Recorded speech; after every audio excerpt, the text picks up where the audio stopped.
Quem é Jesus?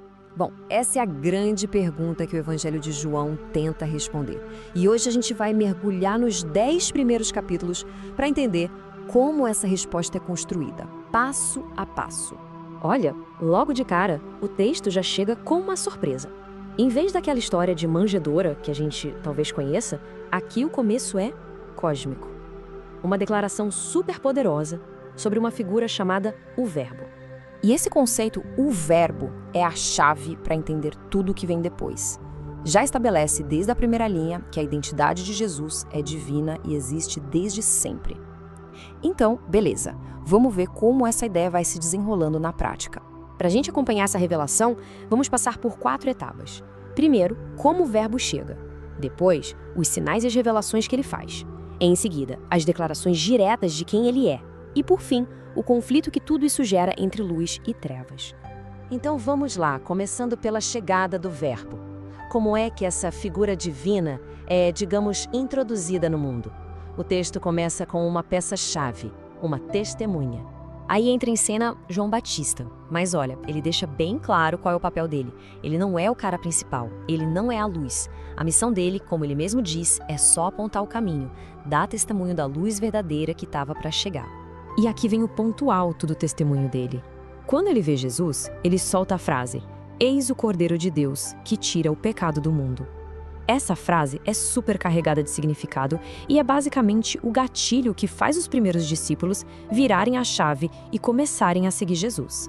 Bom, saindo do testemunho, a gente entra na segunda parte, os sinais e revelações. Aqui a história muda um pouco de ritmo, sabe? Depois de falar, agora é hora de mostrar. Isso acontece através de uma série de atos impressionantes, que o texto chama de sinais. O primeiro sinal de todos acontece numa festa de casamento, lá em Caná. E a transformação da água em vinho não é só para, salvar a festa dos noivos. O texto faz questão de dizer o porquê. Era para manifestar a glória dele e fazer com que os discípulos acreditassem. Mas não é só com esses grandes sinais que a identidade dele vai aparecendo. Ela também é revelada em conversas bem diretas e em atos cheios de simbolismo, como quando ele purifica o templo ou naquela conversa com Nicodemos sobre nascer de novo e, claro, quando ele se revela abertamente como o Messias para a mulher samaritana. Isso leva a gente para o nosso terceiro ponto, as grandes declarações. Aqui a gente vê uma evolução, né? Ele passa de demonstrar quem ele é para declarar abertamente, com todas as letras, usando aquelas famosas frases que começam com "eu sou".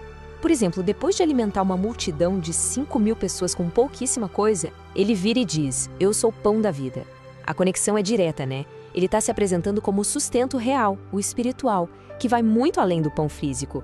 A mesma lógica acontece depois que ele cura um cego de nascença. Imagina só, a pessoa enxerga pela primeira vez na vida. A declaração que vem depois faz todo o sentido. Eu sou a luz do mundo.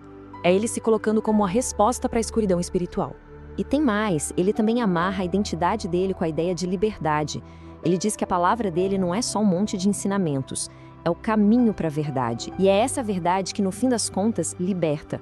E aí a gente chega no clímax dessas declarações, talvez a mais polêmica e chocante de todas. No meio de um debate quente com os líderes religiosos, ele solta essa: "Antes de Abraão nascer, eu sou."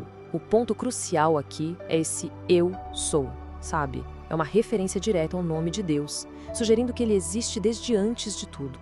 Bom, e chegamos na nossa última parte, luz contra trevas, porque, como era de se esperar, essas demonstrações e declarações tão fortes não foram recebidas com festa por todo mundo. Muito pelo contrário, isso foi o estopim de um conflito que só foi crescendo. Um dos pontos de atrito mais fortes era a questão do sábado. Na cabeça das autoridades religiosas, curar alguém no sábado era quebrar a lei. Ponto. Já para Jesus, a lógica era outra. Ele estava apenas fazendo o trabalho do pai dele. E esse trabalho, segundo ele, não tira folga. E essa divisão não ficava só lá em cima com as autoridades, não. A própria galera, o povo, estava completamente dividida. De um lado, você tinha gente falando: "É ele, é o Cristo." Do outro, a turma mais cética questionava: "Ué, mas o Messias pode vir da Galileia?" A coisa estava polarizada mesmo. E com o tempo, a oposição foi ficando mais pesada. O que era debate virou acusação direta. Chamaram ele de blasfemo, por se fazer Deus, de samaritano, de endemoniado. A coisa chegou a um ponto que, em pelo menos 2 vezes, tentaram apedrejar ele ali mesmo. No fim das contas, o que a gente vê é um retrato bem claro de como as pessoas reagiram a tudo isso. Basicamente, se formaram 3 times. O time dos que acreditaram de cara, tipo os discípulos, o time dos que bateram o pé e não acreditaram de jeito nenhum, principalmente as autoridades, e um grande grupo no meio, o time dos confusos, que ficavam ali debatendo sem chegar a uma conclusão. E isso tudo nos leva de volta à grande pergunta que o próprio texto parece fazer.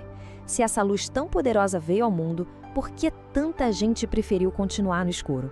Pois é uma pergunta que fica no ar para a gente pensar a respeito.